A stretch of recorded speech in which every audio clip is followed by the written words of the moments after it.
Salve a tutti gente, sono Inazuma Sensei e vi do il benvenuto a questo, si può dire, speciale di Halloween. Oggi qui parleremo di Over the Garden Wall, miniserie di Cartoon Network dove il fattore mystery e inquietudine la fanno da padrona. Composta da 10 episodi della durata di appena poco più di 10 minuti l'uno, è andata in onda nell'ormai lontano 2014. Creata da Patrick McHale, che forse alcuni di voi potrebbero aver già sentito nominare per essere una delle tanti menti che sono stati dietro ad Adventure Time, Over the Garden Wall è un'opera interessante, che meriterebbe un'analisi approfondita per la quantità di riferimenti, di ispirazioni e di simbologie che le stanno dietro. Io intanto cercherò però di eviscerare un pochetto almeno a livello basico la mia opinione, naturalmente stando attento a non svelare troppo di una trama che va scoperta in prima persona, complice anche la sua assai breve durata.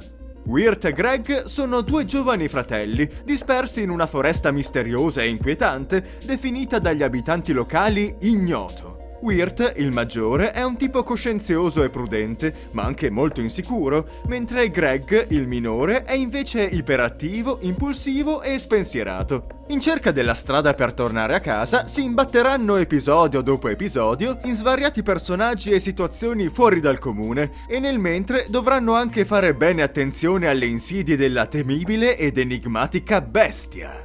Over the Garden Wall è una serie di cui faccio un po' fatica a parlare, soprattutto senza spoiler. Non perché non ci siano cose da dire, ma forse all'opposto proprio perché ci sarebbero svariate faccende di cui discutere, solo che per molte di esse mi ritroverei a svelare rivelazioni chiave dell'opera. Cercherò di tenermi quanto più possibile sul generale, dunque. Inizierò parlando delle ispirazioni. Tra le fonti di ispirazioni che una mente letteraria può cogliere senz'altro, quella più evidente è la Divina Commedia, esemplificata da vari fattori. Uno di questi è il pellegrinaggio dei due fratelli alla ricerca della via per tornare a casa, tant'è che lo stesso Wirt verrà definito il pellegrino dagli avventori di una locanda in un episodio, ad indicare che è colui che è alla ricerca di qualcosa che non è solo un luogo fisico come possiamo supporre in un primo momento, bensì anche più metaforico o spirituale, se vogliamo. Altra evidente citazione, Beatrice, la donna amata dal sommo poeta Dante Alighieri, nonché sua guida nell'ultima cantica del poema Il Paradiso, il cui nome viene qui dato a un'uccellina parlante, un po' scontrosa ma in fondo di buon cuore, che accompagnerà i nostri protagonisti nel loro viaggio alla scoperta di se stessi.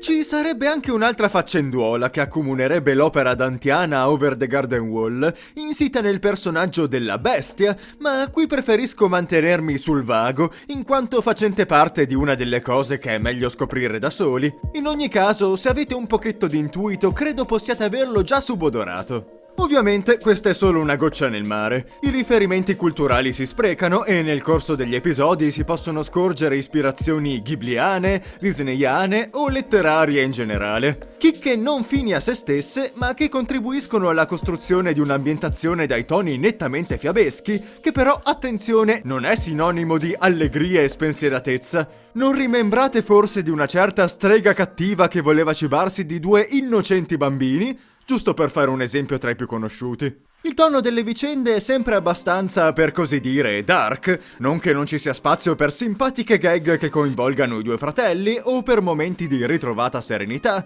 ma il colorito mai troppo acceso delle ambientazioni e un costante senso di minaccia incombente che grava continuamente sulle teste dei nostri protagonisti mantiene un livello di tensione spesso impalpabile e rarefatta, ma mai svanita, in special modo quando alla fine di alcune puntate assistiamo a una fugace comparsa della bestia, che spesso scambia qualche breve battuta con un altrettanto misterioso personaggio, il taglialegna. Non aspettatevi che Over the Garden Wall vi accompagni propriamente mano nella visione. Gli ultimi 3 episodi contribuiranno a delineare un quadro d'insieme che risponderà a vari dei quesiti sorti nel corso della storia, ma non risponderà per filo e per segno ad ogni vostra domanda, lasciando all'interpretazione alcune faccende di maggiore o minore importanza. Nulla che intacchi il piacere della visione, anzi, si può dire che in un certo senso possa arrivare a costituire, se non proprio un valore aggiunto, quantomeno la sensazione di aver guardato un qualcosa di più maturo rispetto a un semplice cartone per bambini. Prima di chiudere, una nota sul doppiaggio italiano.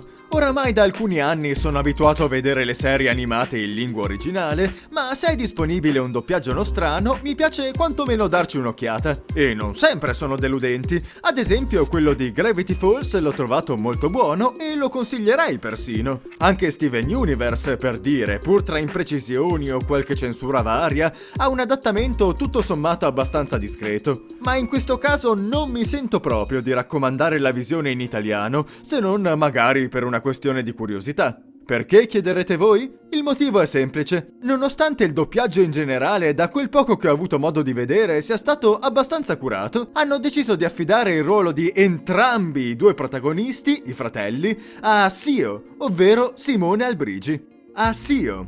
Ora, nulla contro di lui come fumettista o come creator. Le sue strisce non sono tra le mie preferite, ma non le disprezzo nemmeno. A piccole dosi il nonsense può essere divertente, e quando l'ho incontrato a una fiera di Verona mi sono persino fatto fare una foto insieme a lui con tanto di dedica. Però non sono sicuro che sia una buona idea affidare a un non doppiatore, con solo esperienza in video puramente comici, i due ruoli più importanti della serie. Perché, devo dire la verità, non è nemmeno il fatto che Sio sia pessimo a doppiare, anzi ha una dizione tutto sommato abbastanza pulita e una buona articolazione. Però sentire un adulto che doppia non uno ma due bambini, che il 99% delle volte parlano pure nella stessa frase uno dopo l'altro, sembra quasi di vedere uno dei suoi video in cui fa le vocette, non permettendo di dare la giusta serietà anche a momenti che la richiederebbero. Insomma, in parole povere, non consiglierei molto il doppiaggio italiano, tranne in casi di curiosità scientifica e per chi proprio non ce la fa a sostenere i sottotitoli.